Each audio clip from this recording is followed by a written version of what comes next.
welcome back to the show.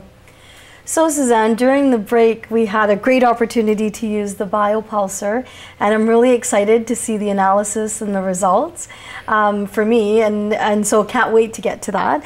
But before we do get to the analysis, can you tell me just a little bit about what is the biopulsar? Absolutely. It's a device that actually is picking up on the vitality of your organs and glands through the different reflex zones of your hand. Okay. And then what it does is it, via the software, gives us different information that we can utilize in our assessment. So the device actually is measuring the vitality of 49 organs and glands.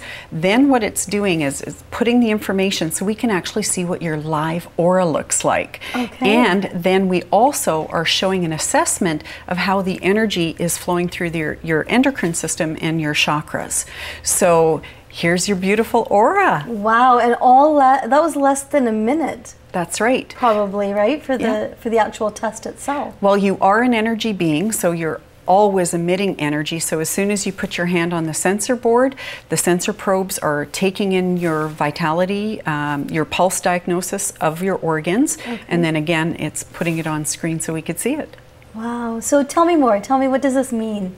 Well, I love working with the aura assessment. People who are more in the medical field or alternative practitioners would use this aspect. But to me, the aura depicts who you are.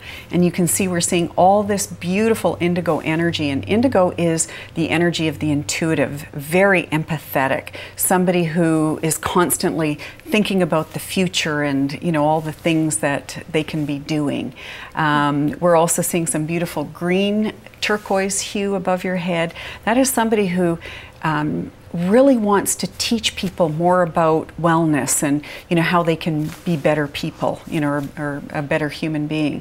But overall, we're just seeing a predominance of indigo, and so again, that tells me that's a lot of your personality. And at Color Energy, one of the things we do is we actually teach people about their different intelligence levels. So when we see an aura that's predominantly one color, we know you have a certain way of thinking, a certain way of acting, being.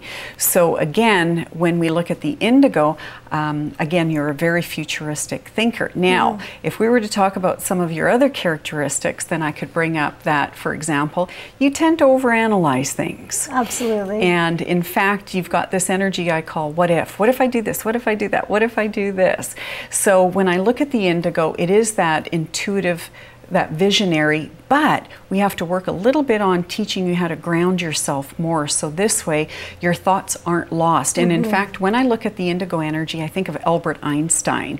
You know, he would have never developed the theory of quantum physics or, you know, some of the breakthroughs had he not been in that, you know, intuitive energy. So I always think of that as an inventing energy, but you can have all these inventions, but what do you do with them? True enough. So you have to act them out. Now, Susanne, say if I went to go work on something that was a growth area for me, right, and then I went and redid the test, would the test then be different because I've worked on a particular area? Like, would the indigo be less and a different color be more predominant?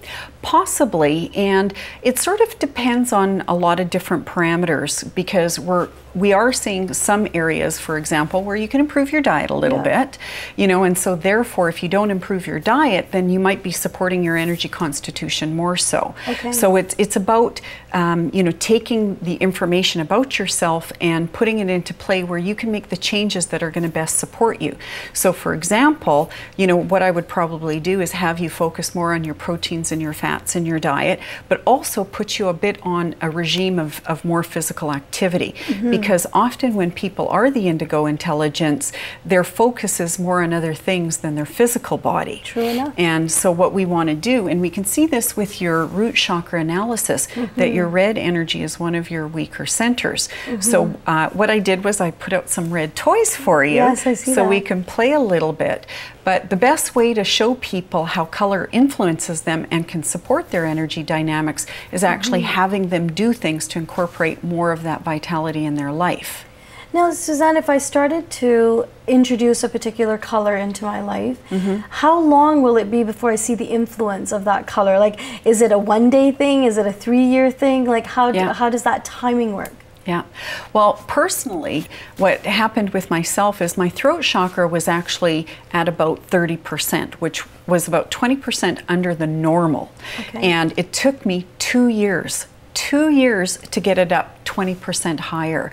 And you know, part of it is I'm a little stubborn in certain areas, so of course, you know, I had to do things in my own time. And you know, we all have habits and you know, certain thinking patterns, so it's adjusting, you know, things that you have control of that will make you a better person, or help you physically, or you know, on whatever level. And with myself, I used to hold a lot of tension in this area. Well, now I treat myself, you know, on a regular basis to massages. You know, I like to do things that are gonna, you know, support my being in those different ways. I also talk for a profession, and so therefore, you know, because I'm teaching all the time, my throat region is stressed out, you know, more than maybe some people, because I'm always vocalizing.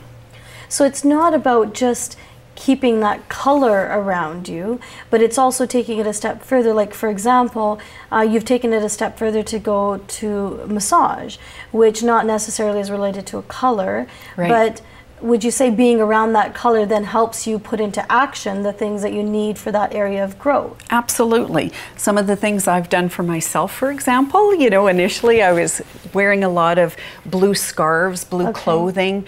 I love to work with all kinds of things that bring me joy to my day. And I think of it this way: we could, you know, definitely do affirmations and, you know, exercises and help increase our vitality. But I know I work several hours a day, so sometimes I can't always think about my own personal energy needs. I have a job to do.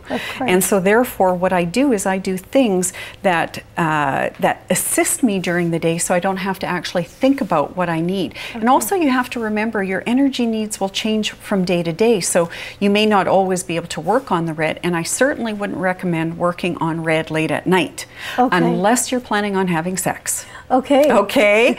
And the reason being is red is a vital energy. It increases your circulation, your blood, so it's an action energy. Well, before you go to sleep, you need to actually support your pineal gland with some nice indigo energy, so this way you get more into that sleep-like energy. You know, and in fact, a lot of people who are suffering from chronic fatigue, seasonal affective disorder, their light balance is imbalanced, meaning that when they go to bed at night, they can't fall asleep. You know, and so therefore they have to learn how to work with red tools in the morning, and then at the end of the day work with more violet energies, so they're supporting their energy constitution during the day. So having heard all of that, it seems like a lot of work. It seems like that I would be picking different colors for different times of the day and then surrounding myself with, so am I reading that right? Is it just, as you were talking, I thought I just can imagine going through my day and in the mornings making sure that I'm surrounded with something red, and then the evenings going into that indigo. So is it a lot of work? Well, you know, the way I look at it is, this is your life. So, you know, you need to create your days as to how you want them to be.